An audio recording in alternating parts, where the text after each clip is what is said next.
We are learning to use resources around the room to help with spelling. So today I'm going to talk to you about the resources we have in our classroom, which you should be using when you get to a word that you don't know to help you to spell that word correctly, or when you go back and you edit your work and you are fixing spelling mistakes. So the first resource is your word bank, which sits inside your writing book, and this is where you have collected words along your writing journey that you've needed to know how to spell. So remember to keep using this and asking the teacher when you don't know how to spell a word to add it to your word bank. It's like your own dictionary.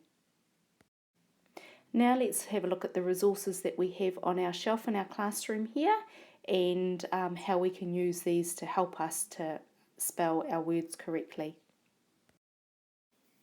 So on the shelf you will find that there are a few of these little cards which have common words that are set out under each letter of the alphabet. You also have a similar chart to this sellotaped inside your word bank for some of you.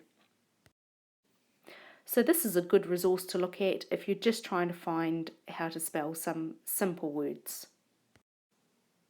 These spiral dictionaries are also located on the shelf, and they are similar to these butterflies cards because they just have simple words, but they're set out that you just go through the dictionary, find the letter that the word starts with and flick to that page. So again, these just have simple common words.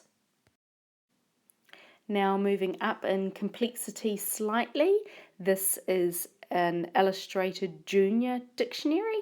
So it's a dictionary that's made for younger children and it's illustrated, so it helps the children to easily find the word that they're looking for, so they don't have to be able to read the word to find it more easily. So for example, the word butterfly would have a picture of the butterfly beside it. So this is a good resource to use if you feel that you're not a very good reader and you find it hard to read words in a normal dictionary. Also on the shelf is this other dictionary. It's slightly more complex, harder than this one here, because it doesn't have all the illustrations that that one did, but it still has more basic words, not lots of more complex words, which more of the adult dictionaries have. Okay, moving up in complexity again, this is the Oxford, which is a very famous name of famous dictionaries.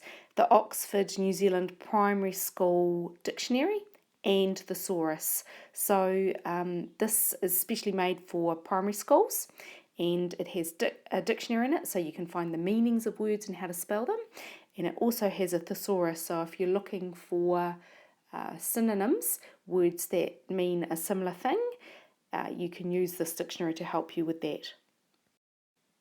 And also on our shelf we have this book here. Again, it's by Oxford and it's a school thesaurus. So it doesn't have the dictionary which tells you the meanings of words, but what it does do is it gives you synonyms for words. So if you were thinking of another word that meant the same as cold, because you didn't want to use the word cold again in your writing, you could use the thesaurus to help you to do that. So you'd look up the word cold and then it would have lots of other words that mean the same as cold. Using a book dictionary or thesaurus like this is a good thing to do because it helps you to use alphabetical order to help you to search for the words.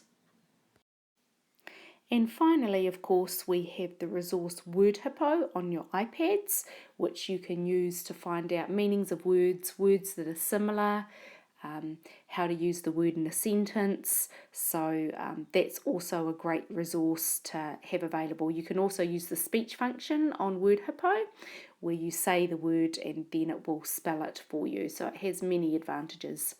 Good luck this week with using resources around the room to help you with your spelling.